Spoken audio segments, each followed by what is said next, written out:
漫画ソーシス。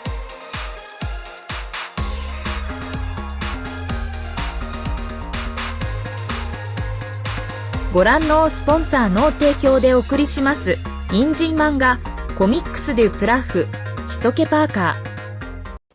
Bienvenue dans cette nouvelle émission où, avec mes comparses que je vais bientôt vous présenter, nous allons parler d'une œuvre absolument grandiose, une œuvre dont on ne cesse de voir tous les petits détails cachés au fur et à mesure. Je veux bien sûr parler d'Hunter x Hunter.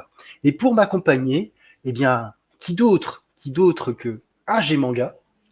Bonjour AG Manga, comment ça va? Ça va et toi? Ça va très bien.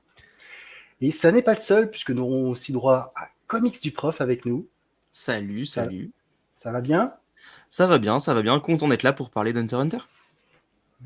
Et c'est dans son contrat, c'est dans son nom, il était obligé d'être là, bien sûr, Hisoka Parker. Salut tout le monde. Comment ça va? Bah écoute, ça va bien, forcément. Bah oui. Vous dites Anta, je vois que vous êtes jeune. Non. Hunter x Hunter. Ah voilà, on est d'accord, parce que moi, ça l'ancienne, c'était Hunter x Hunter. Moi aussi à l'ancienne. Allez, Maintenant, on a l'air de vieux boomers quand on est Hunter x Hunter auprès des jeunes, mais c'est un petit peu prononcé le manga à l'époque. Ah, mais déjà dans l'animé, on disait ça, Hunter x Hunter. Bref, je vais commencer par une petite introduction très brève de l'auteur. Et après, je vous propose de faire un petit tour de table pour savoir ce que représente ce manga pour vous, quand est-ce que vous l'avez découvert et finalement, aujourd'hui, où est-ce qu'il se situe. Alors, Yoshihiro Togashi, c'est un mangaka, forcément, né le 27 avril 1966. Et ouais, il approche des 60 ans, le petit père, hein, mine de rien. Ça paraît assez fou. En 1986, à l'âge de 20 ans, il gagne son premier prix, le prix Tezuka. Rien que moins que ça, pour un manga qui s'appelle Butobi Sutoreto. 2 ans après, il gagne un autre prix, dont je ne vous citerai pas le nom parce qu'il est assez compliqué. Et en fait, il vivote un petit peu. Il devient a priori professeur. J'ai pas trop compris. C'est dans sa bio Wikipédia. Il a achevé son but d'être professeur, mais il est appelé par un éditeur et s'installe à Tokyo, où là, il va commencer un petit peu à rentrer plus dans le monde du manga. Et c'est surtout avec quelques mangas humoristiques. Mais à partir de 1990, il lance le titre qui va vraiment le propulser en haut des charts, Yu Yu Hakusho, où il va écrire et dessiner 175 chapitres jusqu'en 1994, où il arrête sa série. Plus de 58 millions, il me semble, de tomes vendus pour Yu Yu Hakusho. Donc vraiment une œuvre assez exceptionnelle. Il fait une courte pause avec un autre manga qui s'appelle Lively, une histoire aussi humoristique à base d'aliens. Et en 1998, il lance le manga dont nous allons parler, Hunter x Hunter. À savoir aussi, pour un titre personnel, qui se marie en 1999 avec l'autrice de Sailor Moon, Naoko Takeuchi. Et ce n'est qu'en 2000 que Kana va sortir le premier tome d'Hunter x Hunter. Alors, un G-manga, toi, le manga, tu l'as découvert quand? Comment? Est-ce que c'est une histoire d'adolescence ou plus d'adulte? Comment Non, tu l'as adolescence. Si on parle des tout premiers mangas que j'ai vus à la télé, je fais partie de la génération Club Dorothée, donc j'en ai vu plein. J'ai évidemment connu le manga Dragon Ball en version Dragon Ball Z en version pastel dans les Leclerc et dans les Auchan. Mais mon vrai premier manga, il y en a 2, c'est Hunter x Hunter, du coup, à l'époque, que me fait découvrir un ami avec Kenshin Rurouni à l'époque. Vraiment, c'est mes 2 premiers mangas et c'est d'ailleurs les 2 premiers mangas que je vais acheter avec mon argent personnel. Donc, et ça, c'est en 2001-2002 à peu près. Voilà. Donc, quasiment très peu de temps qui étaient sortis à l'époque, vraiment le début de l'histoire. Exactement. Comics du Prof, du coup, toi, tu as découvert ça comment? Moi, c'était au collège. En fait, ça passait sur, je crois que c'était NT1 ou un truc comme ça, donc sur la TNT. Et en fait, j'avais juste comme habitude de lecture des BD, mais genre Picsou, les trucs classiques, quoi, Gaston Lagaffe, Astérix. Et puis, je tombe sur Dragon Ball. Donc, j'achète les tomes de l'édition double, qui était orange, là. Voilà, je commence par le 13. Parce que c'était le seul qui était dans le magasin près de chez moi, tu vois. Donc en plus, ça arrive en plein dans l'arc Freezer, etc. j'en achète petit à petit comme ça. Et puis, je tombe justement sur ce dessin animé, Hunter x Hunter. Et je me dis: «Mais c'est vachement bien». Et donc je suis et je crois que c'est à partir de l'arc de Yorkshire City où en fait ça s'arrête. Genre, ils avaient pas les épisodes d'après et ça va même pas jusqu'au bout de l'arc. Et du coup, pour moi, c'est une frustration énorme et pour l'anniversaire, je crois, de mes 11 ou 12 ans, je sais plus, je dis à mes parents: «Il me faut, il faut que vous m'en achetiez quelques-uns, quoi». Et là, ils m'offrent je sais plus combien il y en avait, je crois qu'il y avait 20 tomes de sortie déjà quand même, hein. Ou, pas loin ou peut-être moins de 20, je sais plus, enfin bref. C'était dans l'arc, Grid Island. Du coup, j'avais jusqu'au match de volleyball et ceux-là, je les ai mais poncés pendant peut-être, 5-6 mois. Je les ai lus et relus et puis après, régulièrement tous les, 4-5 mois, je me refaisais la totale de ce que j'avais. Donc ouais, c'est, un manga qui m'a beaucoup, beaucoup accompagné.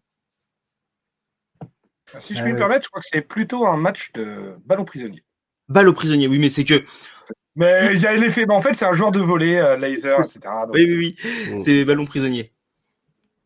mais ouais. Et toi, Isoka, bon, je pense que ça va être un peu plus proche de mon parcours, j'imagine. Ouais, écoute, c'est ça. Moi, je connaissais déjà Yu Yu Hakusho, donc du même auteur, en fait, parce que j'avais en fait, le meilleur pote d'un grand frère, enfin bref, qui me rapportait régulièrement des mangas, mais par pile. Et c'est lui qui, en fait, m'a initié à l'époque à Lone Wolf and Cub, à Yu Yu Hakusho. Donc, il me disait, lis ça, c'est génial. En général, il m'apportait la série complète et je me régalais. Donc, je connaissais déjà l'auteur un petit peu. Donc, j'étais allé sur, dès 2000, hein, j'étais allé sur le manga. Et puis, bon, là, ça a été une énorme claque. Moi qui étais plutôt traditionnellement un lecteur de franco-belge, surtout ma jeunesse et mon adolescence.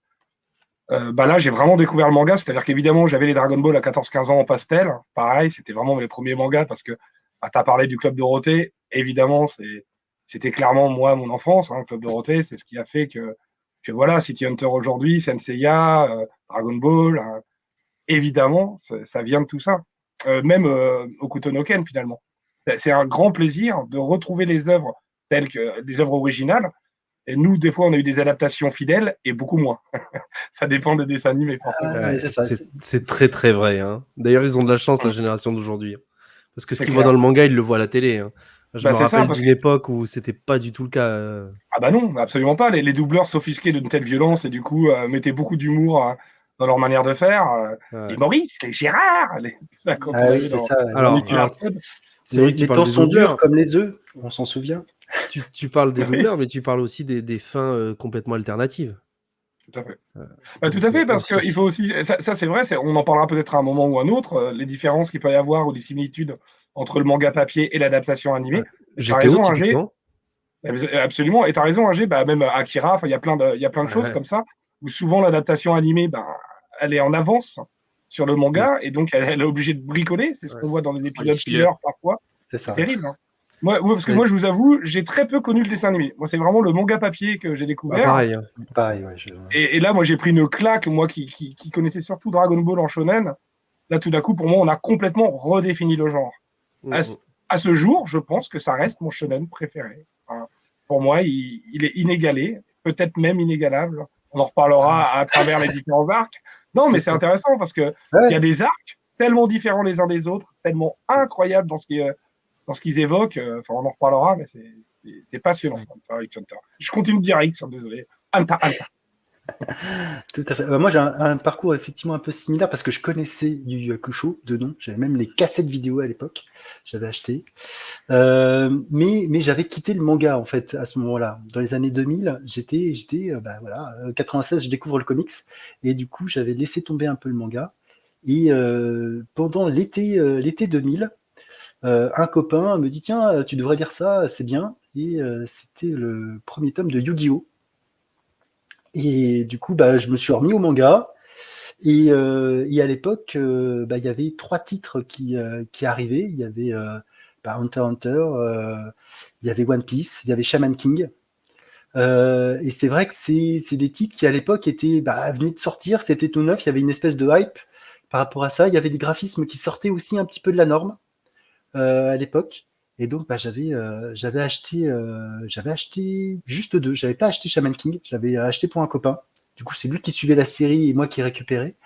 Mais j'avais suivi les deux autres et c'est vrai que ça a été vraiment une claque aussi parce que en fait, on va le voir au fur et à mesure des arcs, mais il y a beaucoup de références forcément à d'autres œuvres.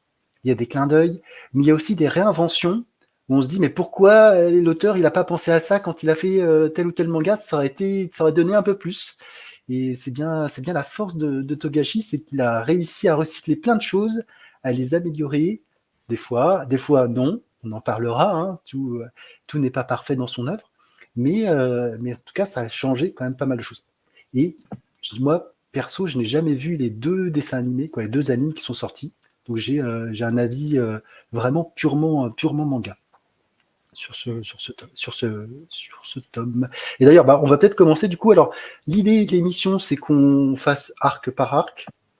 Donc là, globalement, on va parler du premier arc qui correspond peu ou prou à l'examen des Hunters et qui va du chapitre 1 au chapitre 38. Soit la première partie du tome 5 pour finaliser l'arc. Exactement.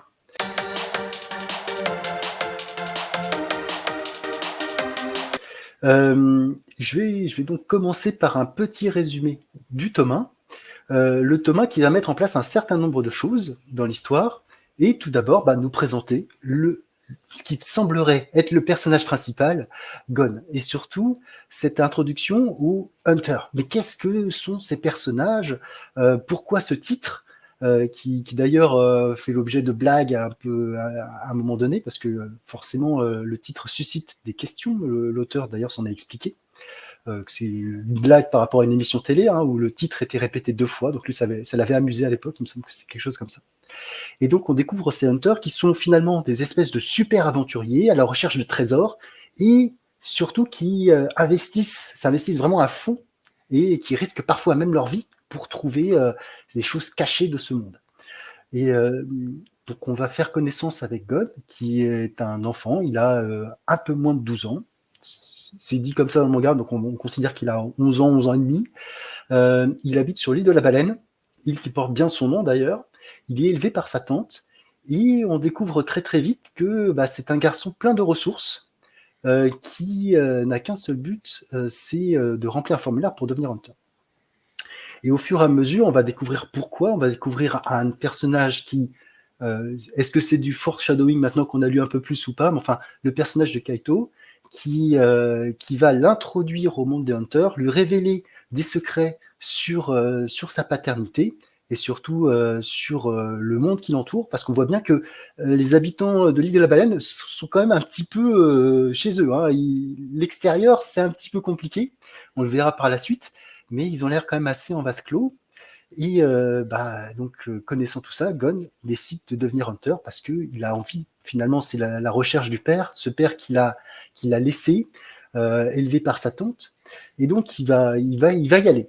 Et donc on a un premier chapitre qui nous pose un peu les bases, et après, au fur et à mesure des autres chapitres, on va voir quelles sont les étapes qui vont mener à cet examen des hunters. Le chapitre 2, où en fait il va prendre un bateau pour quitter son île, et là c'est dans ce chapitre qu'on va faire la connaissance de 2 personnages très importants, Kurapika et Leolio, qui sont d'ailleurs un peu dessinés de façon un peu bizarre au début. On voit bien que Togashi essaye un petit peu de changer un peu son style, en tout cas il n'est pas tout à fait complètement clair, je dirais, sur le design des personnages à ce moment-là. D'ailleurs Leolio a une tête à ce moment horrible, et je trouve, qui sera un petit peu amélioré par la suite, mais et de manière assez classique dans les shonen, en fait, ces 3 personnages vont former un trio d'aventuriers et avancer. Bon, et forcément, je dirais qu'ils vont adopter un peu la méthode Marvel, on se bat, puis on s'allie, et grâce à Gon, finalement, c'est bien cette synergie entre les 3 qui va être créée, et leur amitié qui va naître à ce moment-là. Après, on a quelques étapes où je vais aller assez vite. Le chapitre qui suit, ils vont essayer de trouver où est-ce qu'il faut aller.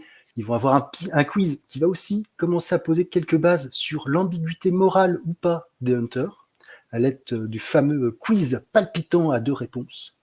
Puis après, ils vont trouver leur guide et vont finalement arriver au lieu de regroupement des hunters. où là, il découvre un certain nombre de personnages qui sont tous à la fois très emblématiques de par leur caractérisation, quand bien même on ne les reverra peut-être jamais. C'est aussi ça la force de Togashi, c'est qu'en quelques traits et avec une petite caractérisation, il y a pas de personnages, on a envie de les suivre, mais peut-être que ça ne se fera pas. On va découvrir un personnage là aussi très important, Kirua, et bien sûr le magicien Hisoka, qui d'ailleurs fait tout de suite parler de lui, hein, en décidant de couper les bras de quelqu'un qui l'a juste bousculé. Mais il fallait s'excuser. Fallait s'excuser. J'ai particulièrement aimé cette première épreuve du Hunter où on a cette course qui n'en finit pas et qui montre aussi les capacités surhumaines des candidats. Je ne sais pas pour vous, mais moi, quand je vois un petit peu les premières étapes où il commence à souffler un petit peu au bout de 60 km, je me dis, bon, ça va, hein, c'est pas à la portée de tous quand même. Et puis après, on va arriver au fur et à mesure. On va en connaître un peu plus sur les personnages, sur leur motivation à devenir Hunter, motivation qu'ils vont devoir tous expliquer. Et là aussi, on va apporter de la profondeur aux différents personnages, au personnage de Kurapika et au personnage de Leolio. Voilà, on va avancer au fur et à mesure. Et il me semble que le chapitre s'arrête. Le dernier chapitre, le chapitre 8, et qui finit ce tome, s'arrête sur la deuxième épreuve où ils arrivent dans les marécages de Numel. J'ai beaucoup parlé, donc je vais vous laisser un peu la parole par rapport à ce premier tome et à vos impressions, ce que vous avez pu en recueillir, et je terminerai avec mes propres impressions. Ingé ?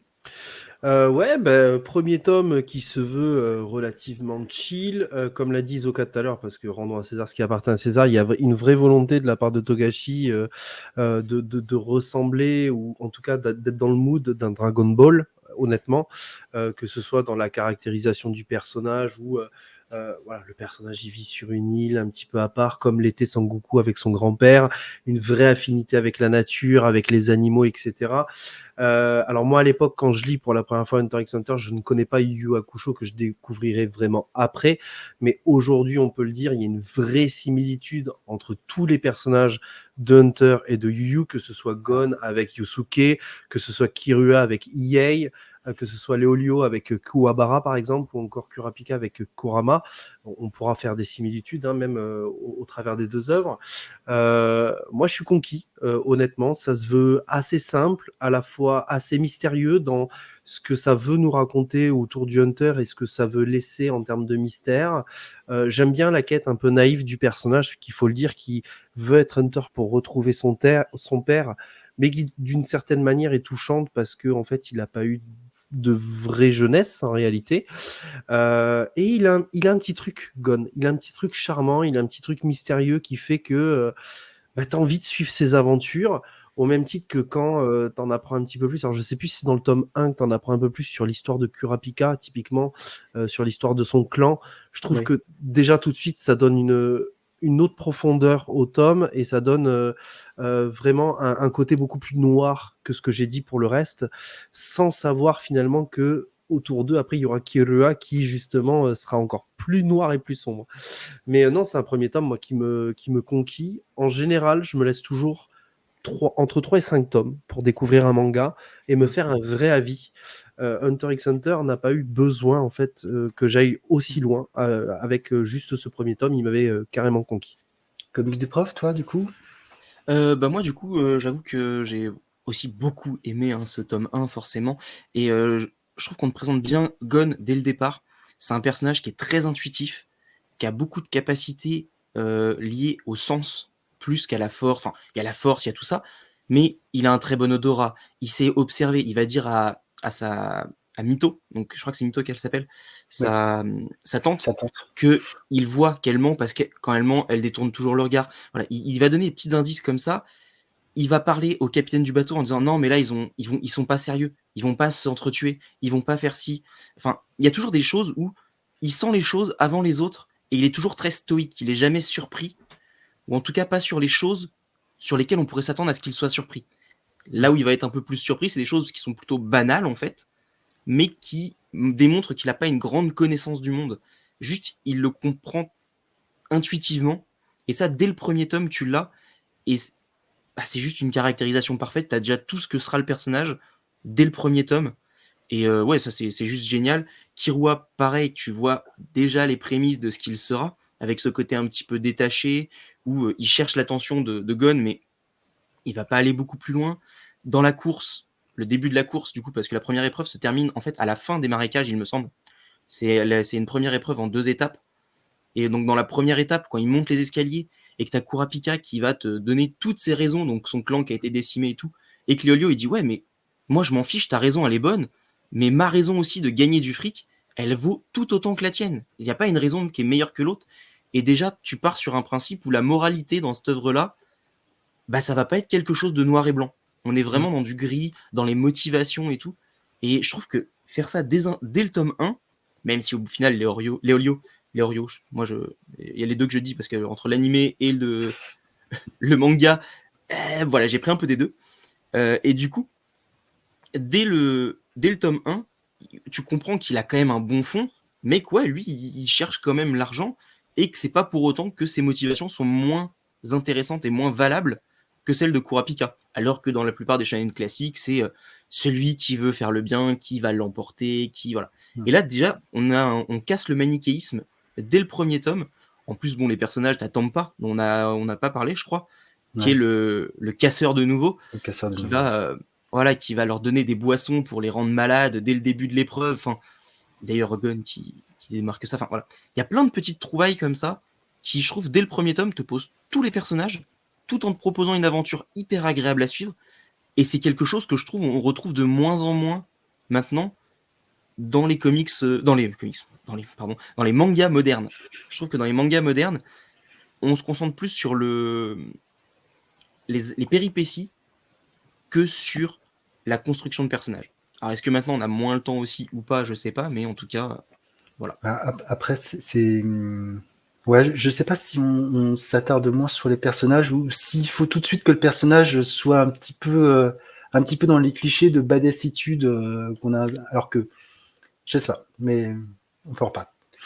Ouais, pour rebondir sur ce que vous dites, moi ce qui me frappe déjà, ce qui est hallucinant, déjà tout ce que vous avez dit, c'est-à-dire qu'à la fois on voit très bien le personnage de Gon, comme tu l'as dit, son innocence, sa symbiose avec la nature, avec les animaux, et on le voit bien suite à ce qui s'est passé avec Kaito, la première rencontre avec Kaito, qui est encore une fois autour de la nature, des animaux, ce qu'on retrouvera bien plus tard lors de leur prochaine rencontre, et c'est ça très chouette aussi.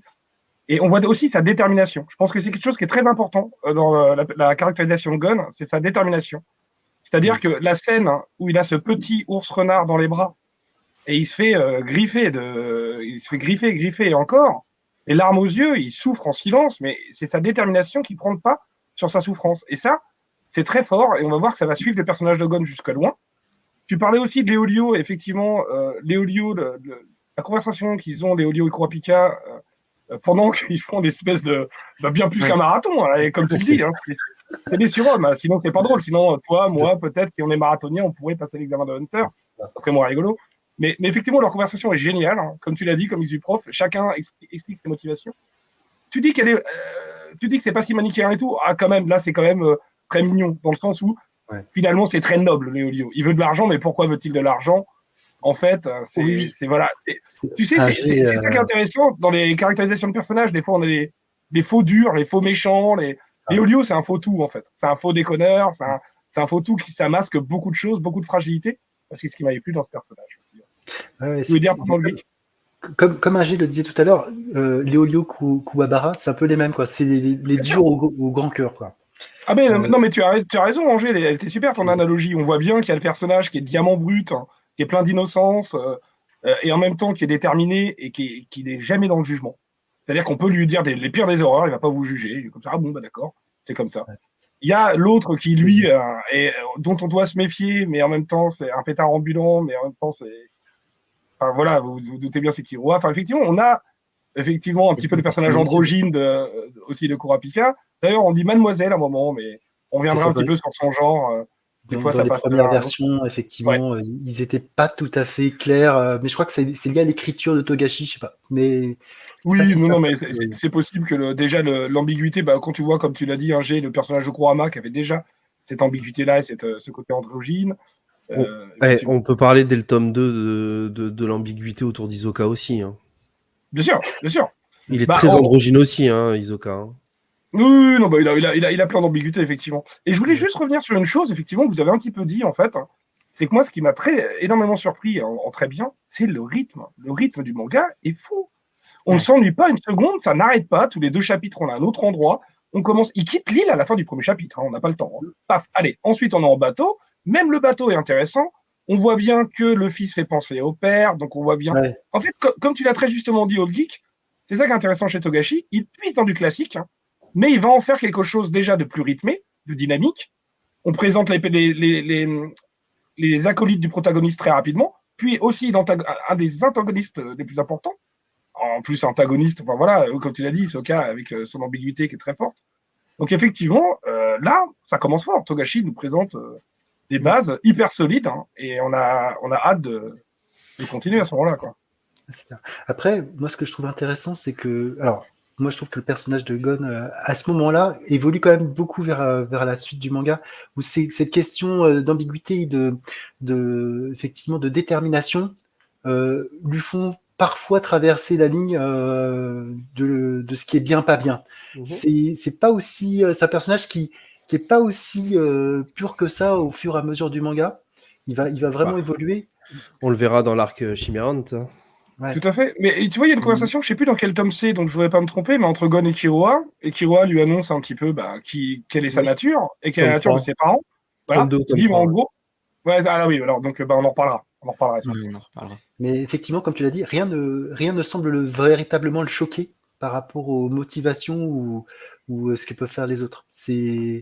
D'ailleurs, moi je trouve que c'est un manga où finalement il y a beaucoup de morts. Je sais pas qu'il est le body count dans ce numéro, mais ça y va à l'appel. Hein. En fait, tout le monde, tout le monde, il y a un certain nombre de morts en fait, violentes généralement, qui parsèment toutes les épreuves.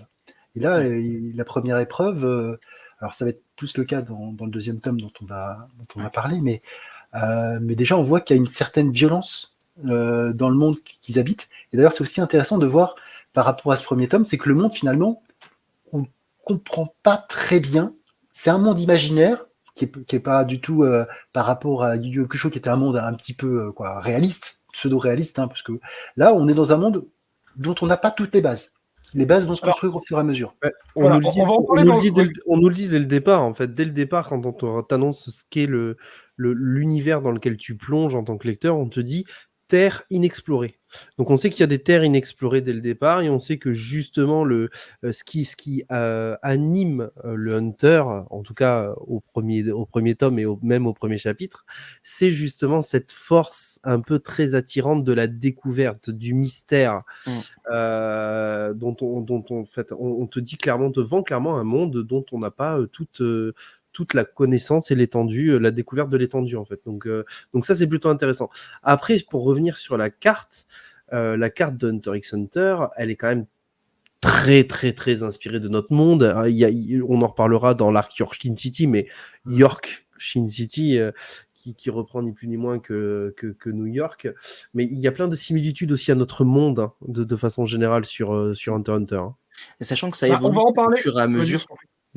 Ça évolue au fur et à mesure, parce qu'au départ, on est plus sur un monde qui est un peu plus passé par rapport à notre monde. Tu vois, tu regardes les bâtiments, tu regardes tout ça, c'est un peu plus passé. Et quand tu arrives à York Shin City, tu vois que, ou même la tour, voilà, tu vois qu'il y a des choses qui, petit à petit, se rapprochent de notre monde, mais c'est pas exactement notre monde. Et du coup, ça fait vraiment une singularité. Mais je pense qu'on pourra en reparler dans les prochains arcs, parce que dans ce premier arc, on va vraiment rester dans un monde assez cloisonné pour présenter les personnages. Ouais, mais le tome 2, justement, on va en parler, je pense. Le tome 2, lors d'une certaine épreuve, moi, je me suis posé la question, justement. Où se passe l'action par rapport à une certaine épreuve? Bon, on va en parler après le tome 2, si vous voyez où je veux en venir, et si vous ne voyez pas, je vous en parlerai à ce moment-là.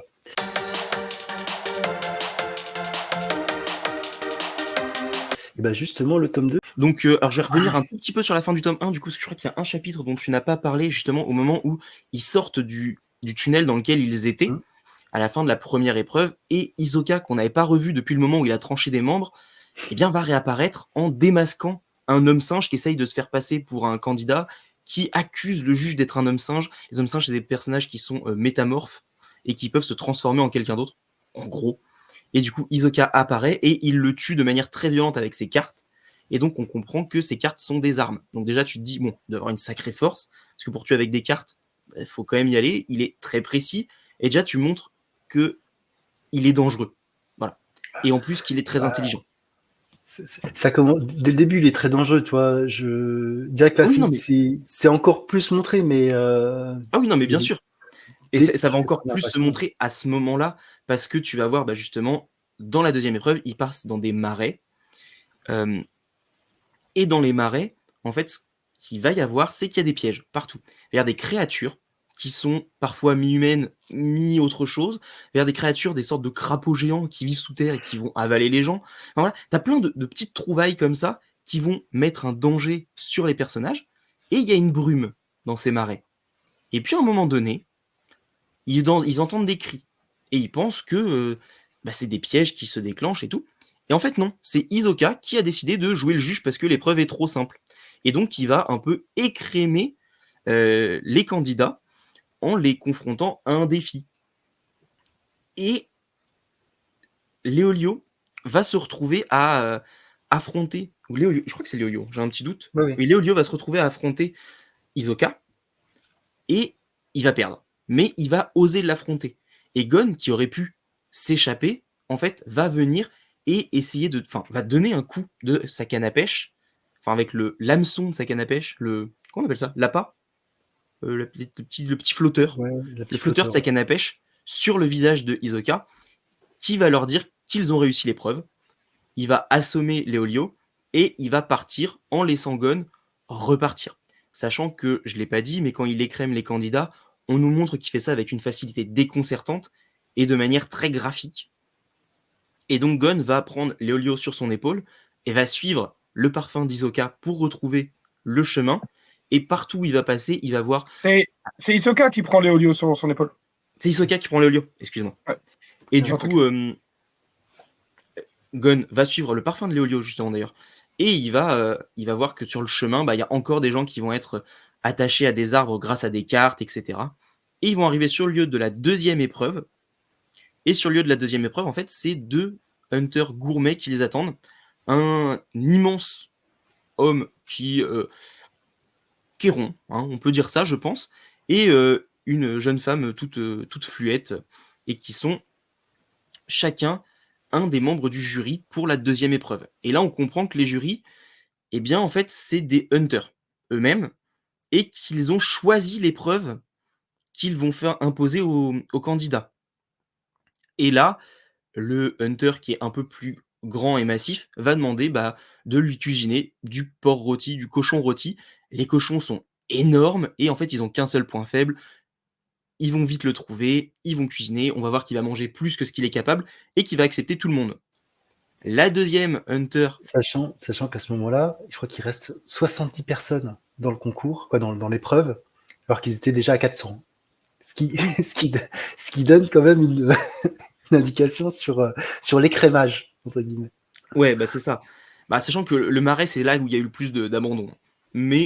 Enfin, d'abandon. Ou de mort. Voilà. Et déjà, on passe dans un niveau de violence qui est beaucoup plus élevé.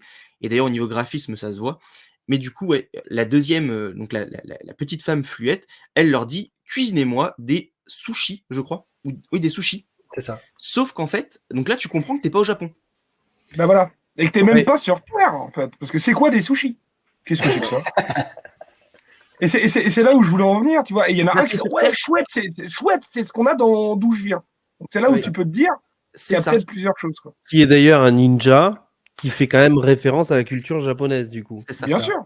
Et qui s'appelle Hanzo le ninja. Ouais, c'est Hanzo. Ouais. Et qu'on va apprendre un peu plus à connaître dans cet arc-là, et qui aura une importance, enfin, dans ce début d'arc-là, et qui aura une importance bien plus tard dans l'arc, notamment dans la dernière épreuve. Mais du coup, là, en fait, on voit qu'ils savent pas vraiment comment faire des sushis. Les autres, ils font des espèces de trucs immondes et tout. Enfin, vraiment, Léolio, son truc, il ressemble à rien. Il est encore vivant à moitié. Bref, tu sens qu'ils ne savent pas du tout où aller. Ils sont paumés. C'est hyper drôle. C'est hyper drôle que même Kurapika, qui est le plus sérieux, ou la plus sérieuse, enfin, ce que vous voulez, qui ramène la même chose. Qui te dit c'est bon, j'ai trouvé. Tu te dis putain, il a trouvé. Et en fait, c'est pas du tout ça non plus. Et du coup, Hanzo va le présenter. Et la chef va lui dire non, ce n'est pas bon. Et du coup, elle va l'éliminer. Sauf que lui, il va s'énerver, il va donner la recette à tout le monde.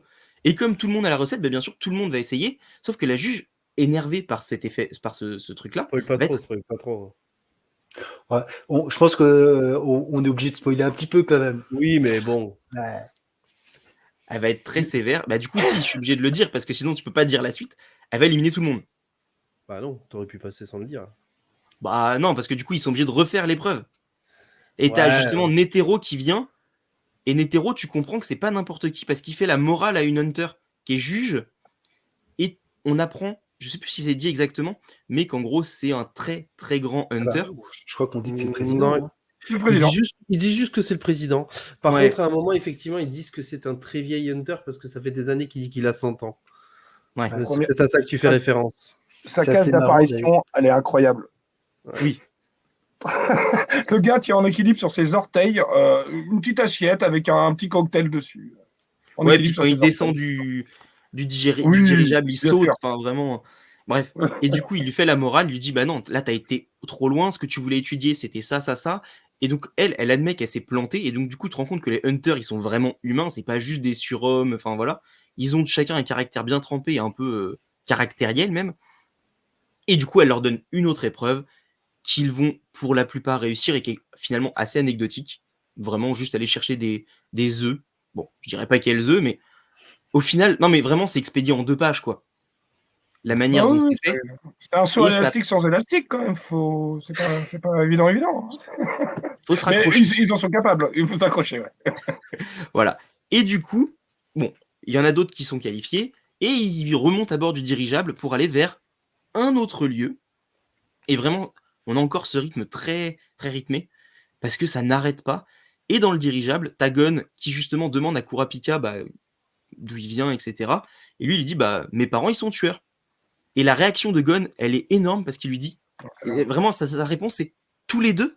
Genre vraiment, il n'y a rien d'autre qui l'étonne à part que le fait qu'ils fassent tous les deux tueurs.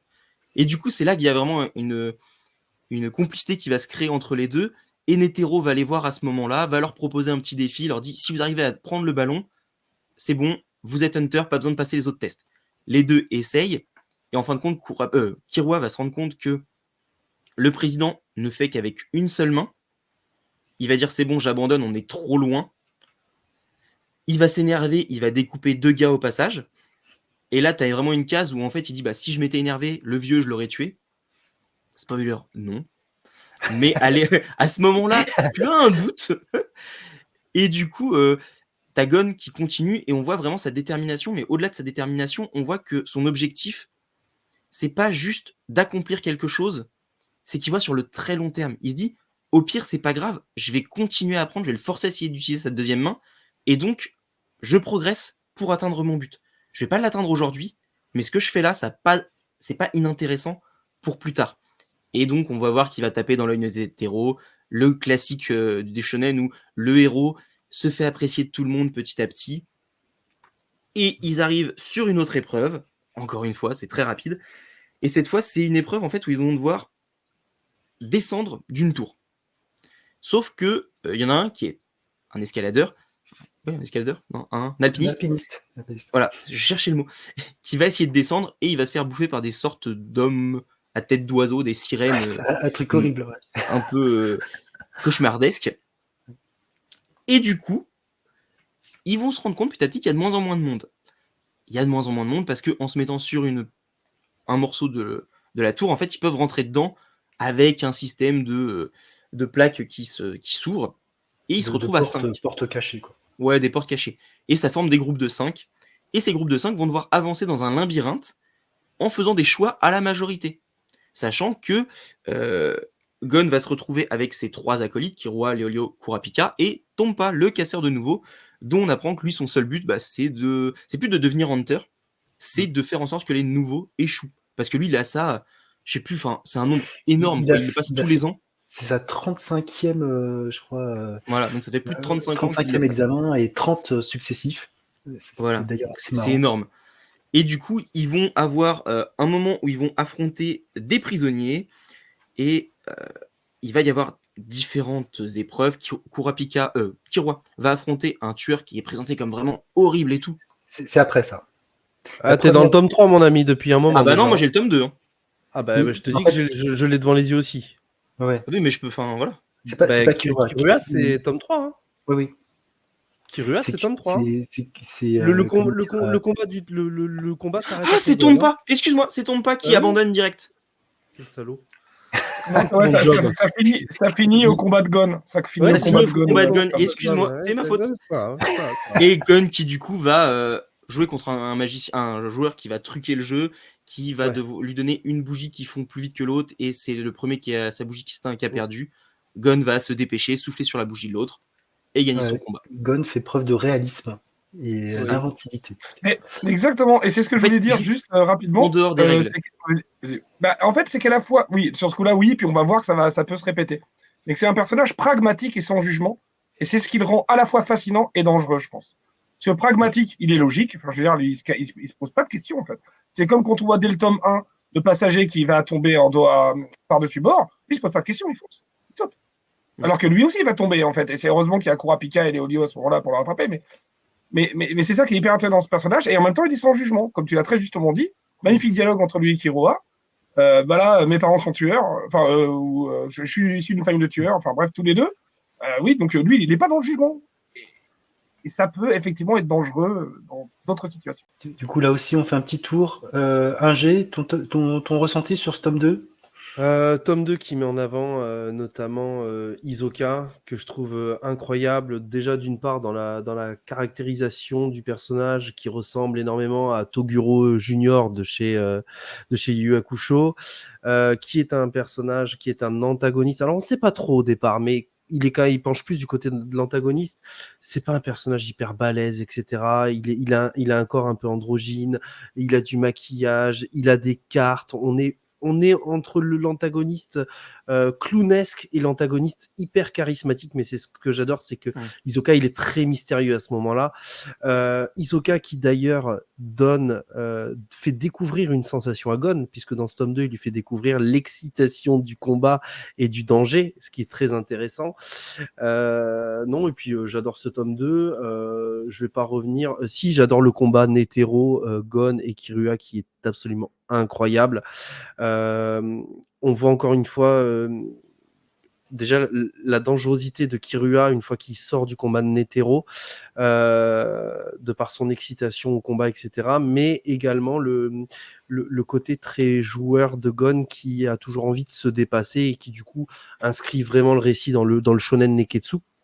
Et puis ce jeu de la tour là, je vais passer un petit peu, mais ce jeu de la tour aussi, avec cette première épreuve qui inscrit à la fois Gon dans un caractère, dans un personnage un peu naïf, mais à la fois très pragmatique, et qui ne se laissera pas faire et qui, encore une fois, va mettre en avant toute la détermination du personnage pour y arriver, comme ça a été fait d'ailleurs notamment au cours de ce volume 2. Un volume 2 qui d'ailleurs a un peu plus d'humour que le tome 1 notamment aussi, beaucoup plus, et qui était très intéressant. C'est vrai que jusqu'à présent, on n'avait pas vu grand-chose de l'Examenter, si c'était une course d'endurance, et c'est tout. Là, on est sur un autre niveau, on nous montre les Hunter gourmet, alors qui est vraiment humoristique pour le coup, avec le coup des sushis, on l'a dit. La tour qui montre un peu plus d'ingéniosité, mais on va y revenir dans le tome 3. Et puis, il y a les marécages à la fin de la course également. Voilà. Sachant, je trouve que le côté de la tour, tu vois que Togashi, il aime bien mettre des règles. Il aime bien mettre des trucs un petit peu où il va te présenter son lieu, il va te présenter les règles, et à un moment donné, tu as un personnage qui va venir contourner les règles, et en fait, il t'a tellement mis les règles que pour toi, tu vois pas comment il peut s'en sortir. Et c'est au moment où justement Gon, par exemple, va souffler sur la bougie, tu vas dire, oui, en fait, c'est tout con, il peut faire ça. Mais t'es tellement dedans que... Parce qu'en fait, quand tu lis le truc, tu te dis pas, en fait, il va juste souffler sur la bougie, c'est pas logique, en fait. C'est pas le ressort de ce que tu trouves à l'époque dans les mangas, en fait. Pas du tout. Ça n'existe pas à cette époque-là. Je suis désolé de le dire, mais peut-être que maintenant, aujourd'hui, c'est que ça existe, mais à l'époque, ça n'existe pas. Tu te dis, va y avoir une histoire, un truc, un machin, et pas du tout. Et là, c'est juste, bah non, j'ai soufflé. On a dit qu'il fallait qu'elle s'éteigne avant l'autre. J'ai juste soufflé dessus, en fait, c'est pas interdit. Ouais, c'est ça. Mais en fait, Ouais. il te pose tellement de règles, Togashi, que bah, toi, t'as un lien de, comment on appelle ça, un contrat avec l'auteur où l'auteur te présente des règles, tu t'attends à ce qu'il les respecte. Et en fait, il les respecte, mais en fait, il les contourne. Et du coup, c'est quelque chose qui, ouais, comme tu dis, se faisait pas du tout à l'époque. En tout cas, moins que maintenant. Non, à l'époque, on est sur des mangas. Excuse-moi, juste pour finir, Izuka. À l'époque, on est sur des mangas où tout se règle par le combat, en fait. Ouais. Yu Yu Hakusho, c'est le cas. DBZ, c'est le cas. Alors, je sais plus. On a Shaman King, tu l'as dit, c'est le cas aussi, puisque c'est voilà. T'as Jojo. Et d'ailleurs, qui- Jojo à l'époque, ça existait. Enfin, Si, c'était si, pas mis en avant. Pas autant. Alors, Ouais, au mais- Japon, si, mais effectivement, En France. en France, pas du tout. Mais je pense, quoi, effectivement, Togashi, je pense qu'il a dû s'inspirer d'Araki pour Il certaines disait choses. que oui, il l'a dit. Hein.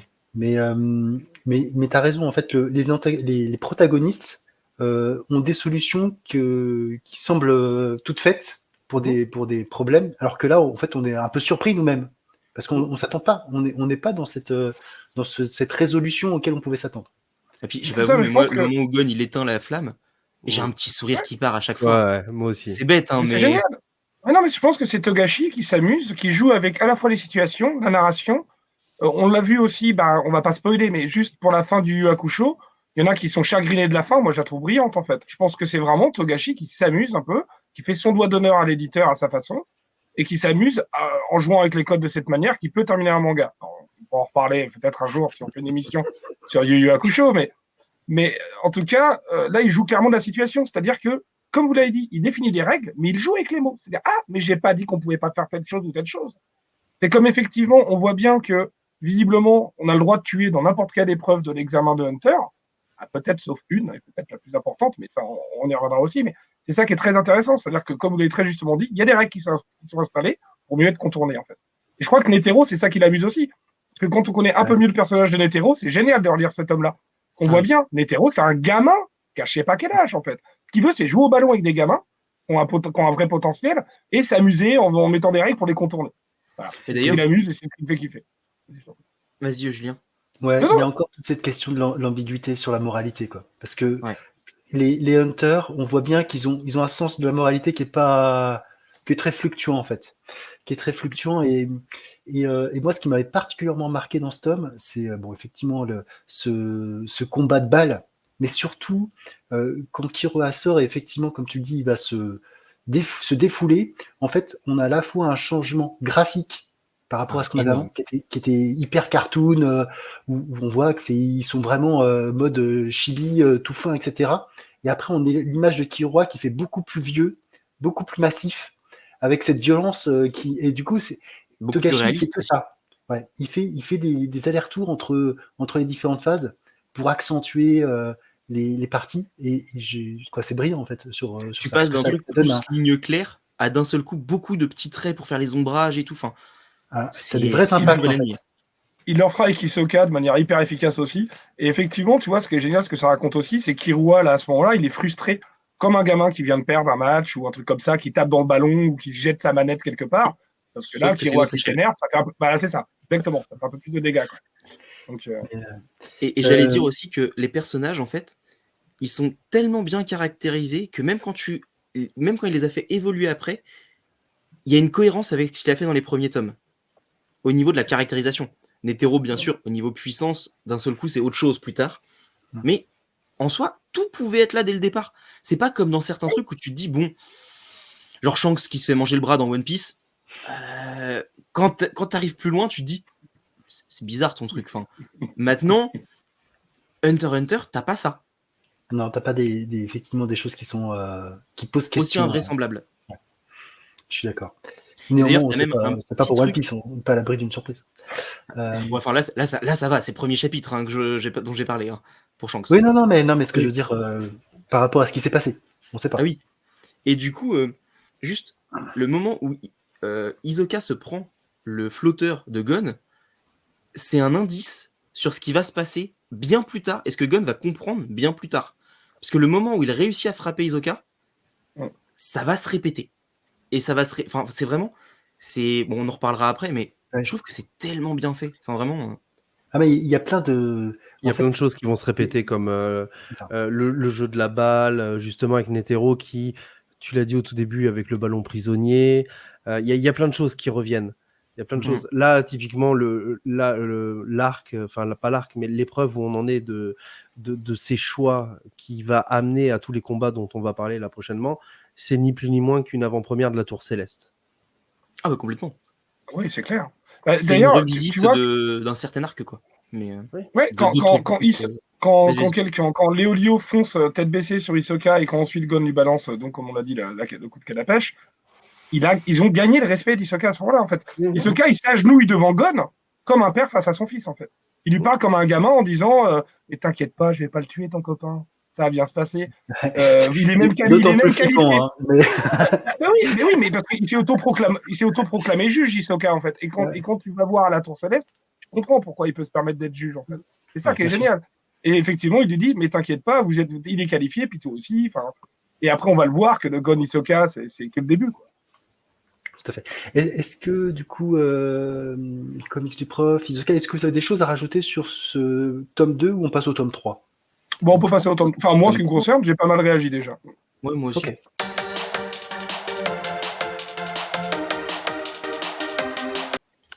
Ok, du coup on arrive sur le tome 3 avec donc la fin du combat de Gon qui a été terminé dans le tome 2 et on va enchaîner les différents combats. Donc d'abord Kurapika il me semble contre un ennemi qui va se faire passer pour un membre des autres ennemis de Kurapika. Je veux pas trop en dire pour ne pas spoiler le personnage de Kurapika même si plus tard on sera obligé de le faire. On a ensuite... Oui. Non, je pense que tu peux le faire, enfin en soi. Ok. Ça apporte donc en pas fait, grand chose. Ouais, alors je vais pas répéter toute l'histoire, mais Kurapika fait partie d'un membre d'un clan exceptionnel qui a les yeux rouges lorsqu'il voit rouge justement. Hein. Et en fait, s'il meurt en étant en colère ou sous la furie, les yeux deviennent rouges. En fait, ce qui s'est passé, c'est le dernier membre de ce clan et qu'il recherche du coup les meurtriers qui seraient la brigade fantôme qui se fait notamment tatouer une araignée avec le numéro sur le corps. Là, ce qui va se passer, c'est que le personnage se fait notamment passer pour un membre de la brigade fantôme, sauf qu'il s'est trompé puisqu'en fait, il s'est dessiné 13 araignées sur le corps, alors que pour représenter, je crois que c'est 13 ou 12. Non, il en a fait une, mais sans chiffre à l'intérieur. Ah oui, sans chiffre à l'intérieur, exact. Et en fait, c'est l'erreur qui va le conduire à se faire tabasser par Kurapika, qui va quand même voir très rouge. On va voir ensuite un combat qui est très intéressant avec Léolio, notamment, l'auteur va jouer sur le fait que Léolio n'a pas vraiment de force physique ou de technique de combat comme Gon, Kirua ou Kurapika, et va jouer sur le jeu du pari, notamment. Mais qui va montrer encore une fois toute l'ingéniosité du personnage. On va voir ensuite le combat de Kirua qui, encore une fois, va mettre en avant le côté très sombre de Kirua et la dangerosité du personnage. Et enfin, on va arriver sur la fin de l'épreuve pour ensuite enchaîner sur une nouvelle épreuve qui, elle, va durer donc du tome 3 au tome 4 et dans laquelle les personnages vont être à leur tour proies et chasseurs et où notamment... Gon va être le chasseur d'Hisoka. Voilà. Ce qui va l'amener notamment à s'entraîner, à découvrir qu'avec sa canne à pêche, il peut le faire certaines choses. Et il va tenter en tout cas en s'entraînant d'utiliser sa canne à pêche pour prendre le badge d'Hisoka, puisque c'est une règle autour des badges qui donne des points.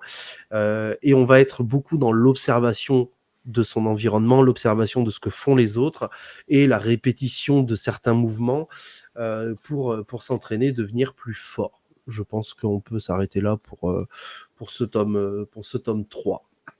Et petite révélation que le candidat 301 change de visage. Oui, nous, on sait exact. qui c'est, mais voilà, c'est la première fois qu'on voit que finalement celui qui semble être, mais ce n'est pas celui qu'on Alors, c'est un tome qui reste quand même très intéressant parce qu'on va voir on va faire le zoom sur différents personnages de l'examen qu'on n'avait pas fait précédemment. C'est vrai qu'il faut le dire aussi. D'ailleurs, c'est dans la première partie du volume, notamment dans la tour avec les épreuves, l'un des seuls personnages que l'on voit en combat, c'est Hisoka en parallèle. On voit pas Et pas les autres. n'importe quel combat. Voilà, et Oui. pas n'importe quel combat, un combat très intéressant. Et après, une fois qu'on est sur la partie de la chasse, effectivement, on va voir d'autres personnages comme Hanzo, je crois, dans le tome 4. On va voir vraiment d'autres personnages. On va voir Kirua, du coup. On va voir. Et en fait, ce jeu du chasseur et de la proie va montrer encore une fois toute l'ingéniosité et l'intelligence de Gon. Oui, tout à fait. Et justement, Et, c'est là où je disais que tu vois le parallèle, c'est que Gon, il comprend que pour atteindre sa proie, il faut qu'il l'attaque au moment où la proie est en train d'attaquer. Et en fin de compte, c'est exactement ce qui s'est passé avec Hisoka qui était en train de taper Léolio. Et c'est à ce moment-là qu'il avait réussi à taper Hisoka. Et donc, il va refaire le même truc après. Et c'est juste. Et en plus, c'est génial la manière dont il tire sa conclusion en observant la nature, quoi. C'est ça. C'était vraiment super et ça colle au personnage de Gon. Ça le suivra tout le temps, c'est excellent. Je voulais juste, avant que j'oublie... Oui, non, vas-y, je t'en prie. Non, j'allais juste dire, pour rebondir sur ce que dit Comics du Prof, en fait, dans ce manga, et on le verra notamment plus tard quand on va parler de Netero, on est vraiment dans l'expérience pure et dure. On est dans l'expérience, dans la répétitivité d'un mouvement, dans la compréhension d'un acte, et pas juste dans l'expérience gagnée au combat, en fait. C'est pas ça, Hunter x Hunter. Hunter x Hunter, non, et c'est pas la force. C'est pas du tout la force, c'est l'ingéniosité, c'est la répétitivité, c'est la compréhension de son environnement. Et on verra d'ailleurs dans l'arc Chimera Hunt ou Yorkshire City que ce qui fait la force des personnages, c'est de comprendre et d'analyser leur ennemi. Ouais. Et puis plus tu vas aller loin, plus ça va être fondamental. Aux affrontements d'Hunter x Hunter, tu as raison, Angers, de le souligner. On en reparlera, mais c'est fondamental. C'est-à-dire observer les capacités de l'autre. On en reparlera. On en reparlera. C'est un des meilleurs systèmes de combat. Oui. Mais oui, le meilleur pour moi aujourd'hui, mais oui. Ouais, moi aussi. C'est clair. Mais ouais. Après, ce qui est à noter aussi dans cette épreuve, c'est que là aussi, Gon va faire preuve d'ingéniosité pour sauver tout le monde. Sans révéler ce qu'il va faire, parce que c'est tome 4, je pense. Ce dont tu parles, c'est tome 4. Ouais. Non, pas du tout. Avec les serpents à la fin de la tour. À la fin de la tour, il y a deux choix qui s'ouvrent aux oui, membres. Exact. Oui. Un chemin rapide, mais comment dire, mais uniquement pour 3, ou un chemin long, mais pour 5. Oui. Ils ont plus le temps. C'est ça. Bien sûr. Bien sûr. Ils ont plus le temps. Et on voit aussi, du coup, là aussi, une caractéristique de Gon, c'est de réussir à sauver tout le monde, en tout cas le plus possible, qui va rester aussi. Et puis en plus, ça fait écho à la toute première question, le tout premier quiz, à 2 réponses possibles. Tout à fait.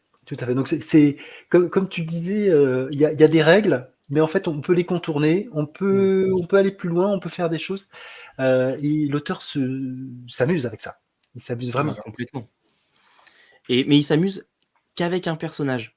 Il n'y a que ce personnage-là quasiment qui contourne à ce point les règles. Les autres, ils respectent quand même plutôt les règles qui sont édictées par l'auteur. Kirua, il va tuer son adversaire. Kurapika, il va le dégommer. Il va pas le tuer, mais il va le dégommer. D'ailleurs, on va voir que Kurapika a quand même une âme, même quand il s'énerve, il garde une certaine réserve, tu vois. Mais Gon, c'est le seul qui, je trouve, sort à ce point des règles. C'est celui, justement, qui pense en dehors de la pensée classique. C'est un électron libre, je suis complètement d'accord. C'est un électron libre, innocent, sans jugement, et c'est ce qui fait, on l'a dit, à la fois sa liberté, ce côté incroyable de personnage et sa dangerosité, parce que personne n'est comme lui. En fait, tu as l'impression qu'il n'a pas de compas moral, ou presque. Il n'y a pas de jugement moral sur ce personnage. Mais parce que Gon, comparativement, c'est Mowgli, en fait. Ah bah complètement. Ouais. C'est Mowgli. Et puis, hormis le fait qu'il a été quand même éduqué par sa tante, si tu veux, c'est là toute la grande différence. Et comme l'a dit All Geek, vraiment dans une île très autarcique, quoi, en fait. C'est ça. Complètement. Mais c'est Mowgli, hein. C'est ce qui explique notamment son absence de moralité. Enfin, pas de moralité, mais. Non, parce qu'il va quand même. De jugement moral, ouais, c'est ça. De jugement moral, ouais. Ça. Mais Et je voulais revenir un tout petit peu, avant que j'oublie, sur un petit ressort comique de ce tome. Justement, t'en as parlé. Moi, il m'a éclaté l'adversaire de Kurapika. Il m'a fait penser à Usopp, en fait, un petit peu, quoi. C'est Oui, ce c'est côté. complètement. Je vais je vais essayer de te faire peur pour que tu abandonnes. Et finalement, on le voit bien. Plus ça va les sbrouffes. En plus, avec ses techniques, ses subterfuges de magicien. Enfin, c'est hyper puis drôle. même Et vas-y, comment j'en prie. il échappe, comment il fait pour que le combat dure plus longtemps Ouais. aussi. Ah oui, C'est c'est qu'il dans leur feint la intérêt, mort, évidemment. enfin l'inconscience, Ah bah et oui. du coup ça enclenche le truc des paris, et où on se montre que quand même Léolio, il est pas si pur que ça. Ah, mais lui, il est pas pur du tout. C'est pas. Ah non, c'est ça. Parce que le truc des C'est- paris, clairement, il le Parce que- perd, mais il est disons- content de l'avoir perdu. Hein. Ça nous montre qu'il est puceau, surtout, quoi, visiblement. C'est bon, tu fous pas ton équipe en danger juste pour. Oui, bon, Non, mais il est pragmatique. Il se dit, dans tous les chats, dans tous les. Oh, Je pardon. vais peut-être Dans mourir, tous les faut cas- en profiter. J'en profite. Fais un examen médical, après tout. Mais ouais, et du coup, elle a de la deuxième épreuve qui est. Ouais, si tu récupères le badge de celui que tu chasses, tu as un certain nombre de points. Si tu as réussi à garder le tien, tu as un certain nombre de points. Si tu en récupères d'autres, ça te fait moins de points, mais ça te fait quand même des points. Et donc, il y a tout. Bah, c'est pareil, tu vois, encore, il met des règles. Tu vois, dès qu'il fait un truc, il met des règles un petit peu complexes pour te poser un cadre qui te donne envie de suivre. Et ça, c'est pas tous les shonen qui le font, même encore actuellement. Au T'as contraire. l'impression que c'est un jeu perpétuel. Il cherche une manière de raconter un jeu avec des règles du jeu, en fait, à chaque fois. Et c'est ça, je trouve Et qu'il ça permet fonctionne d'éviter très les bien combats dans de les différents puissance arcs. pure. Du coup. Bah oui, parce que sinon, on s'en lasse vite et ça a déjà été fait. Et ils voulaient pas faire une redite, je pense. Ouais, c'est ça. Non, mais vraiment, c'est vrai que tu vois tout le génie en 3-4 tomes, quoi. C'est impressionnant. Tu vois, il y a une double page à un moment où on nous montre justement tous les candidats avec leur numéro de badge. Hmm. Bah, Ouais. c'est top, ça. Ça, c'est génial, tu vois, quand t'es lecteur. Et comme ça, ils vont arriver au tirage au sort. Moi, je te cache pas que la première fois que j'avais lu, je faisais les allers-retours. Attends, quoi, il a pris de combien? Oh non, il a pris Hisoka. Bah oui, bien sûr. Et en Ouais. plus, ces numéros, en tant que lecteur d'Hunter x Hunter, ils te restent en mémoire. C'est-à-dire Ouais. que Hisoka 44, bien sûr. Bah oui, évidemment. Il y a plein de choses comme ça, je trouve, qui sont fous, quoi. Non, et puis cette épreuve, on le voit un petit peu là, on le verra plus après encore, même dans le Ouais. tome 4, mais Ouais. ça te développe les personnages secondaires que tu reverras ou pas après. Tu vois qu'ils ont tous des techniques différentes, qu'il y en a qui ont l'avantage sur d'autres, et que, à part Hisoka et un autre, justement, qui change de visage, ils ont l'air d'être tous potentiellement battables, en fait. Ils sont tous Avec dans le ces même règles, niveau ouais. de force, et c'est les affinités et l'intelligence qui vont permettre de se démarquer. Là où par contre Hisoka, bon bah il est au-dessus, que ce soit en intelligence, en tout en fait. Et du coup il domine le débat. Et donc là tu te dis, mince, comment Gon il va pouvoir l'avoir? C'est Et pas on va tout le- comprendre en fait, qu'en fait il va tout- pas juste tout le combattre. sel, quoi.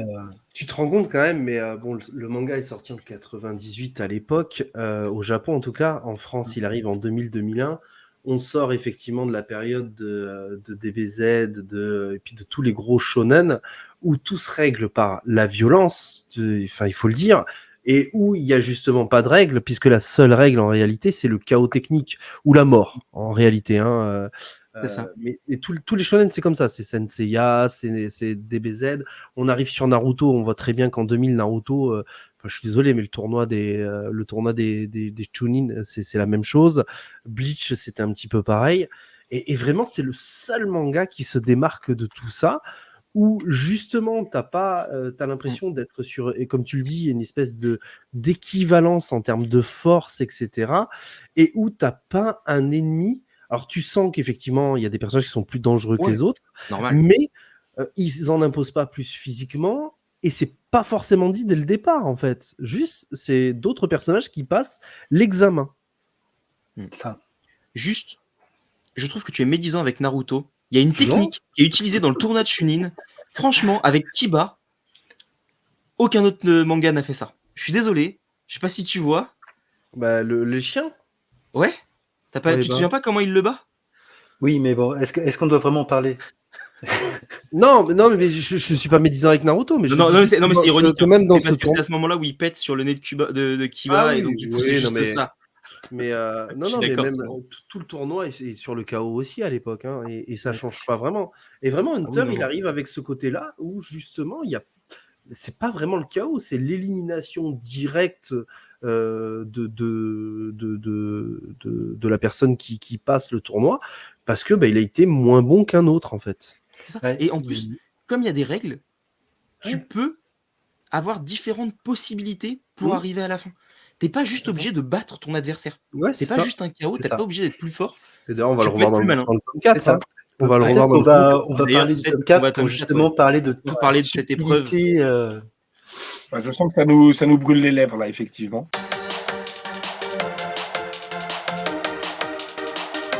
Ah bah, le tome 4, il est génial pour ça. Hein. Bah, il se passe plein de choses, là, c'est ce que je disais. Donc, dans le tome 4, on a à la fois la suite, on est toujours sur l'île de, je sais plus, je crois que c'est Zébirou. Je crois que je l'avais noté quelque Ouais. part, ouais. Est-ce que tu parlerais pas Oui. du coup du tome 4 et 5 d'un coup Ah bah non, Alors, c'est ouais, c'est c'est les Old autres. Geek qui prendra la Ouais, suite. C'est toi, Old Geek, hein, pour le début du tome ouais. 5. Comme ça, Oh, on enchaîne ouais. pour la vie après. Vas-y, on fait ça. De toute façon, je vais essayer d'aller vite quand même parce que on va pas non plus prendre une éternité. Puis si on veut que tout le monde puisse s'exprimer là-dessus et tout. Donc, en gros, on a forcément Gon qui a Hisoka pour cible, qui a Léolio et Kurapika pour cible. Donc, en gros, c'est ça. Parce qu'on a beaucoup ça. Hein, on a remarqué que c'était ça. C'est j'observe le chasseur et sa proie. Et finalement, je vais essayer d'être le chasseur du chasseur de la proie. Quoi.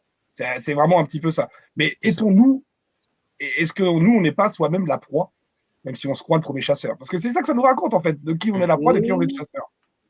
Et donc, il y a plein de choses qui sont hyper intéressantes. Effectivement, dès le départ, on voit avec un petit peu Hisoka qui, qui est passablement excité par les rencontres qu'il fait et qui a des pulsions meurtrières terribles. On en parlait tout à l'heure, t'en parlais un petit peu. C'est notamment ce genre de dessin-là qui sont absolument incroyables. Là, on voit clairement, vous l'avez dit, la manière d'appuyer sur l'ancrage, plein de choses qui fonctionnaient très bien pour Killua après le jeu. Ce dessin, il marque, vraiment. Il marque. C'est à ce moment-là on dit, ah ouais, Hisoka, en fait, ça rigole pas. En fait, c'est là où tu vois qu'il est très ambigu, qu'à la fois, des fois, il a un petit sourire presque paternaliste, où on sent qu'il peut filer un coup de main, entre guillemets, parce que pour l'instant, on n'a pas trop vu encore cette facette, mais qu'effectivement, c'est quand même quelqu'un de très dangereux. Je sais pas si on voit bien avec ma caméra. On voit très bien, on voit très bien. Là, ah oui, carrément. 2 pages après, carrément. Voilà. Ouais, puis on pourrait presque en montrer tout le temps. Il a souvent la langue, il se pourlèche les babines. Non, mais je veux dire, il y a vraiment quelque chose du prédateur. Et prédateur, autre chose que simplement le prédateur qui veut juste des badges, quoi. On voit bien. Et donc, il y a la fin de cette épreuve. Donc, et comme tu l'as dit, avec les règles, si on arrive à conserver son badge, c'est 3 points. Si on arrive à obtenir le badge de notre cible, c'est 3 points en plus. Donc, il faut obtenir 6 points. Donc, mais par contre, si on obtient les badges d'autres, c'est 1 point. Donc, effectivement, vous avez un petit peu les nettoyeurs, les tueurs à la Hisoka qui s'en fout complètement. Il sait même pas quelle est sa cible. Lui, il veut juste ramasser des badges comme il peut. On a, comme vous l'avez dit, Gon qui. N'hésitez pas à m'interrompre, hein, parce que sinon je. Non, vas-y. Ok, ça marche. On a, comme on l'a dit, Gon qui s'est entraîné pas mal dans la nature pour essayer de reproduire, et c'est là que vous l'avez dit, rien n'arrive par hasard. C'est practice makes perfect. Hein. On se perfectionne évidemment en s'entraînant. Et là, génial. L'entraînement même. On perfectionne l'entraînement. Ah, oui. Et là, effectivement, on a Hisoka. Et d'ailleurs, il y a un faux départ, parce qu'à un moment, il dit ah là, non, mais non, l'autre, il est déjà. D'ailleurs, il est en train de succomber à ses blessures provoquées par la personne avec qui Hisoka communique. Et effectivement, donc, Gon finit par avoir cette plaque. Mais voilà, tel est prix qu'il croyait prendre. Il y a vraiment exactement ça. Au final, il y a un règlement de compte à venir entre Hisoka et Gon, puisque Hisoka lui rend sa plaque. Il y a une dette. Voilà, une dette, exactement. C'est ça, c'est le nom du chapitre, enfin, c'est le mot employé. Et ça, c'est un grand moment du manga. C'est vraiment un grand moment. Gon, c'est un moment qu'il a marqué. Il va y revenir un petit peu plus tard, d'ailleurs, dans une conversation qu'il aura avec Kurapika à bord du dirigeable. Et c'est vraiment un moment incroyable. Il est vexé dans son amour-propre. Il refuse, en fait, On dit qu'à vaincre sans péril, on triomphe sans gloire. C'est exactement ce que ressent Gon. Il supporte pas cette sensation-là. Qui, en plus, va se reproduire plus tard, le pauvre. Et, oui, d'être faible ou de gagner, mais sans... Il supporte pas de perdre et d'avoir la récompense quand même. En ayant l'impression d'avoir triché, quoi. Tu vois? Et c'est pour ça que je dis qu'il est à la fois pur, innocent et dangereux. Parce qu'il refuse il n'aime pas la petite victoire comme ça. C'est pour ça qu'on y reviendra après dans le tournoi final, du coup. Donc, d'ailleurs, c'est sa première défaite. Oui, en quelque sorte. Il a tout réussi, en fait, jusqu'à présent, de par ses capacités ou sa vitesse, son ingéniosité. Et là, il échoue. Effectivement, il n'aime pas beaucoup ça. Ah non. Il est prostré comme un gamin, quoi. Vraiment. Ah oui. C'est terrible. Ah, mais il rumine, hein. Tu sens qu'il rumine. Ouais, Il est pas je bien. sens vraiment- Effectivement, il se demande déjà comment il va rendre son coup à Hisoka pour lui rendre son putain de badge. C'est vraiment ce qui va l'habiter pendant longtemps. Et en plus, si jamais il y a un moment où il arrivera à le rendre, ce sera certainement un moment marquant. Mais effectivement, pendant ce temps, Kirua, bah, il se balade. Il survole l'examen, lui. Non, mais honnêtement, Ah il ouais, n'a c'est aucune difficulté depuis le début du manga. Et on va voir que sa difficulté, elle est intérieure. Ça aussi, c'est brillant de la part de Togashi. C'est-à-dire que Kirua, comme le disait G, si c'était un shonen classique, bah, ce serait le plus fort. Laisse tomber, c'est bon, Oui. game over. Sauf que là, il a des failles. Et ces failles, elles ne sont pas dans le combat. Elles sont ailleurs. Et ça c'est brillant. Donc ah oui, très important aussi quand même, la quête de la plaque de Léolio. Il va arriver dans une grotte, hein, une sorte de piège, où voilà, c'est entre une jeune femme Ponzu avec ses abeilles contre l'homme au serpent. Tu l'as nommé tout à l'heure, j'ai oublié son nom. Quelqu'un l'a nommé tout Barbon, à je l'heure. crois. Barbon. Oui, c'est ça, exactement. Mm. C'est une bonne mémoire. Effectivement, et là, il y a encore une fois, on voit la détermination et la témérité, je dirais même, de Gon. Ah ouais. Et c'est vraiment très chouette. Ensuite, on arrive vers un moment, je vais un peu vite, hein, vous me dites si vous voudrez revenir sur des passages en particulier. On y On reviendra. arrive dans l'entretien de Netero, qui est un super moment, qui est vraiment génial, hein, où là, effectivement, il a envie de savoir un petit peu plus pourquoi chacun veut devenir Hunter, quelles sont leurs motivations, leurs aspirations. Et là, on a des réponses. Oui. Quel combattant tu as envie d'affronter et lequel tu as moins d'envie d'affronter aussi. Oui, tout à fait. T'en Effectivement, tu as apprends raison, ça a son beaucoup sur les importance. personnages. Exactement, ouais, carrément. D'ailleurs, j'adore pas mal de réponses. Hisoka qui cache rien du tout. Et puis chacun, oui, parce que Hisoka a le droit à 2-3 pages, et puis après, on a une double page pour chaque personnage qui va dire, voilà, qui va donner ses raisons. Et donc, ça, j'ai trouvé ça assez génial. Et même le tournoi final, encore une fois, on prend quelque chose de classique et on va faire un tournoi. Ah, bah, allez, on est obligé de passer par le tournoi dans un examen. Ah, bah, allez, allons-y. Mais là, ce tournoi, il n'y a qu'un perdant. Je veux dire, il y a pas que... C'est génial. Et on n'a pas le droit de tuer, forcément, donc normalement, ça devrait bien se passer, n'est-ce pas? Donc, et on a le combat Gon-Hanzo qui est incroyable. Incroyable, parce qu'on l'a dit tout à l'heure, il y a des personnages secondaires qui vont avoir leur importance, mais à ce moment-là, on ne se doute pas qu'Hanzo est un bien meilleur combattant que Gon. Gon se prend une rouste, mais monumentale. Ouais. Monumentale. Il ne peut rien faire. Et comme tu l'as dit, G, il ne va pas gagner physiquement. C'est mentalement qu'il arrive à le bouffer.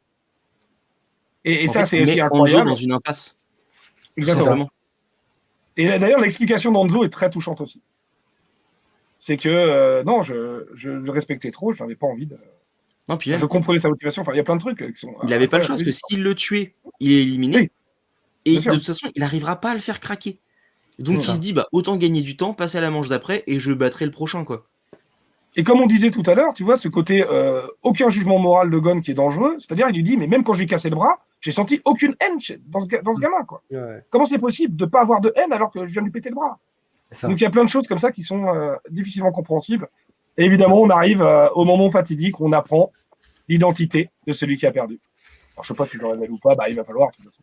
Oui, c'est ça, parce que du coup, ça se termine, je regarde où se termine le tome 4. Il se termine à la révélation en fait, de qui est le candidat 301. Ouais. Et en fait, c'est après le réveil de Gon qu'on va tout expliquer et revenir sur la partie. Parce que pareil, le procédé narratif était excellent comme ça aussi. Ouais. J'ai bien aimé, c'était surprenant.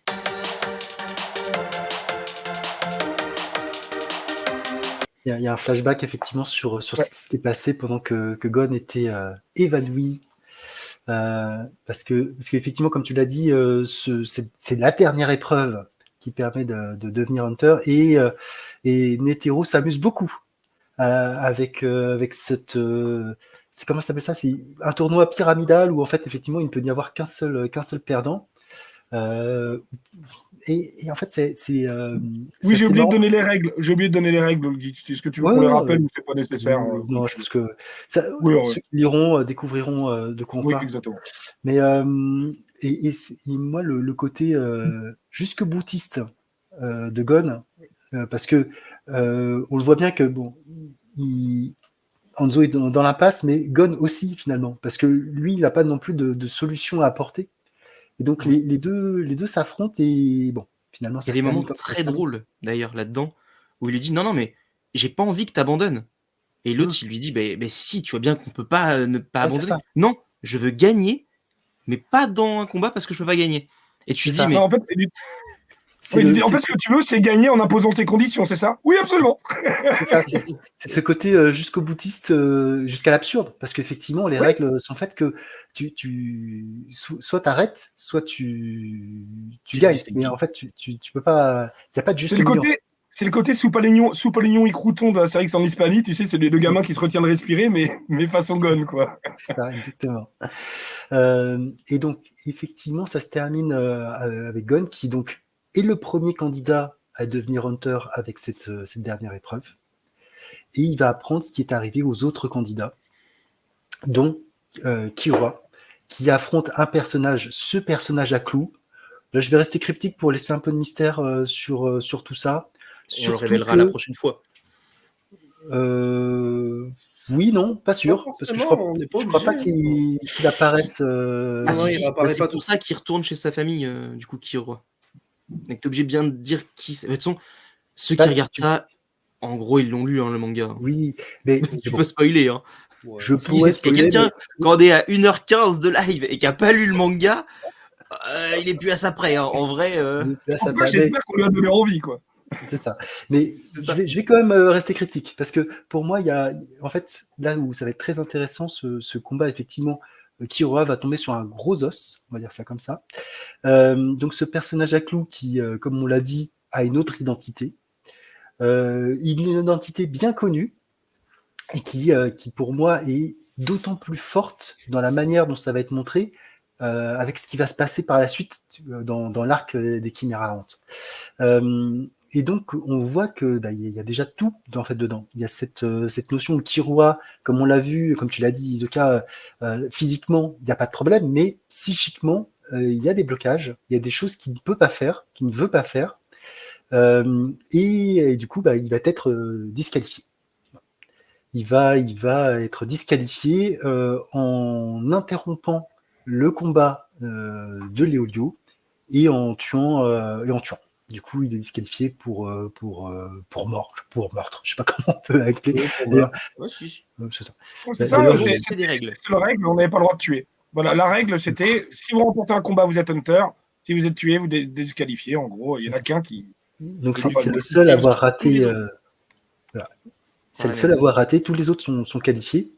Gon, à son réveil, va tomber dans cette petite assemblée où justement on discute un petit peu de pourquoi, s'il a fait ça, en fait, est-ce que c'est pas, il n'a pas favorisé un personnage pour avoir son titre ou pas? Est-ce que c'est valable?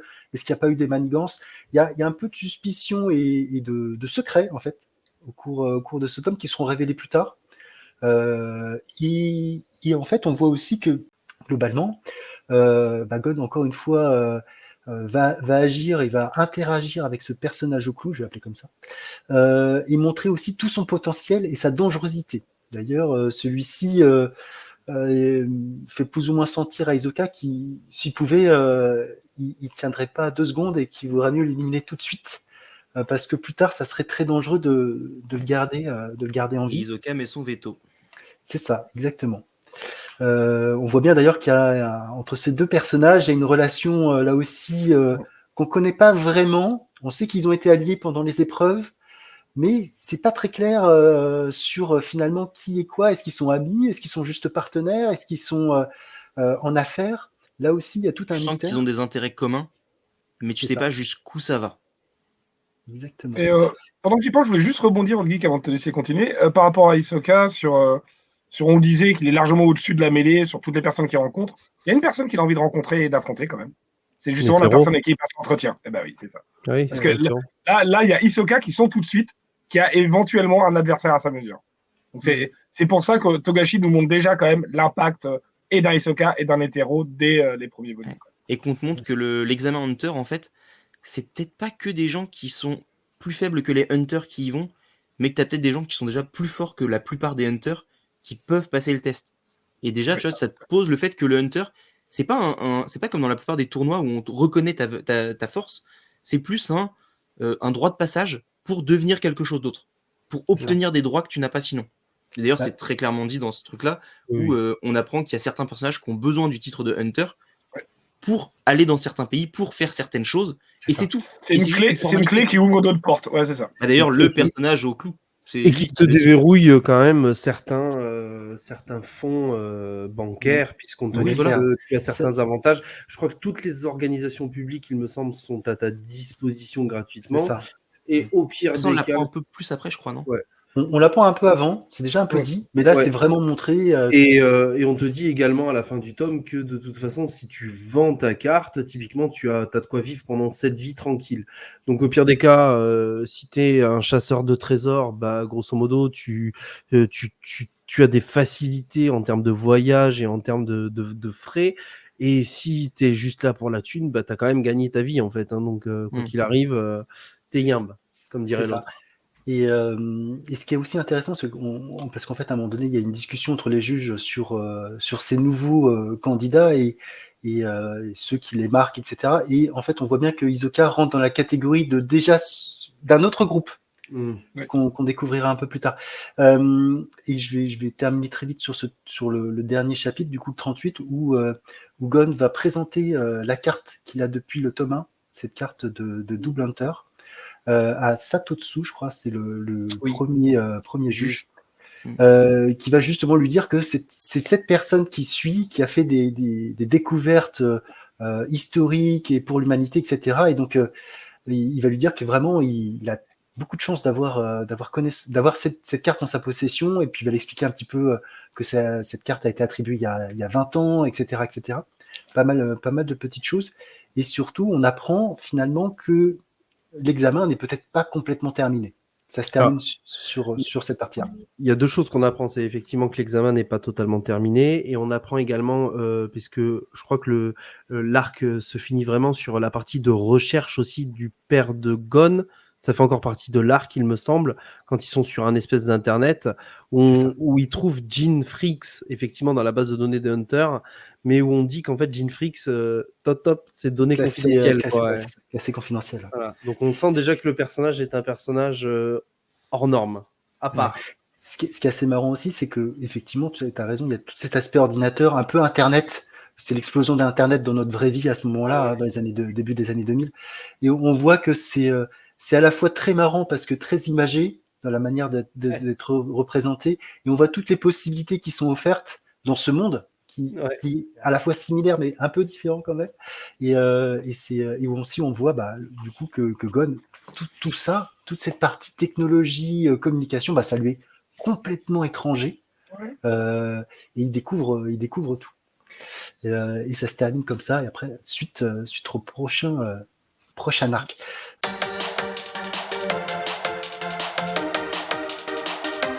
Alors les amis, du coup, un petit bilan sur ces 5 premiers numéros, sur ce premier arc de Hunter x Hunter. Qui veut commencer? Allez, je me lance. Bon, bah vas-y. Bon. Vas-y, Flavien, Voilà. vas-y. Du coup, moi, je disais, ouais, non, il a tout construit de manière à ce que la fin de l'arc, elle soit que l'aboutissement de ce qui s'est passé avant. Avec vraiment Hisoka, du coup, la rencontre avec Hisoka finale de ce tome-là, enfin de cet arc-là, où après leurs chemins vont se séparer. On verra que pas si long que ça, la séparation, mais à ce moment-là, tu dis que il va avoir un nouvel objectif, en plus de retrouver son père, ça va être de régler sa dette envers Hisoka.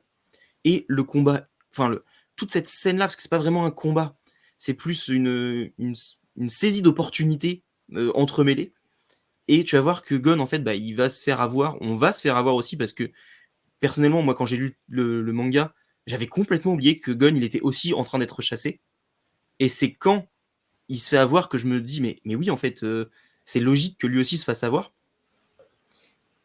Et t'as vraiment tout ce truc-là il a construit quelque chose, et là, ça se conclut, mais il reste la dernière épreuve. Et du coup, la dernière épreuve, c'est on se concentre sur les autres. Gon, on voit sa détermination, ça permet de montrer un peu les possibilités de ce tournoi. Et là, on te casse le truc.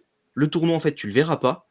Et derrière, on va résoudre l'arc Kirua. Enfin, on va entamer l'arc Kirua, plutôt.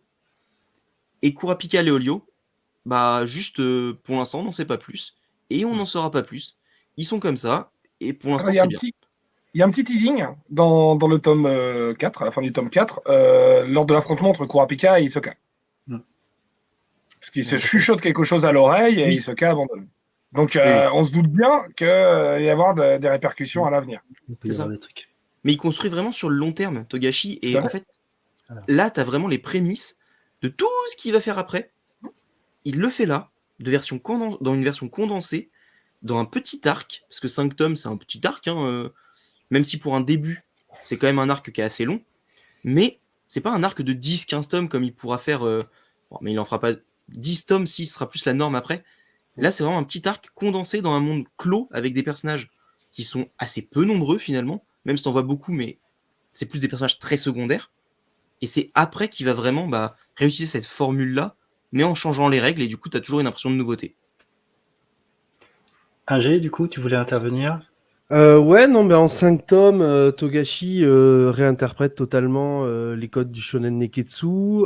Il t'embarque dans un shonen avec littéralement l'art et la manière de te faire voyager par l'onirisme des shonen, avec un monde très étrange qui se situe entre presque d'une certaine manière le fantastique, presque l'heroic fantasy à certains moments, et notre monde beaucoup plus contemporain.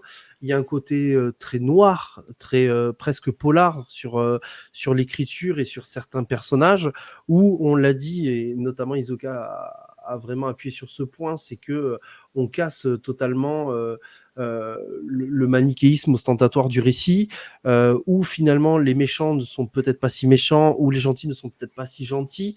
Hein, on peut prendre l'exemple de Kurapika, on peut prendre l'exemple de Kirua sur ce point-là, et à l'inverse, on peut prendre l'exemple d'Hisoka ou d'autres personnages.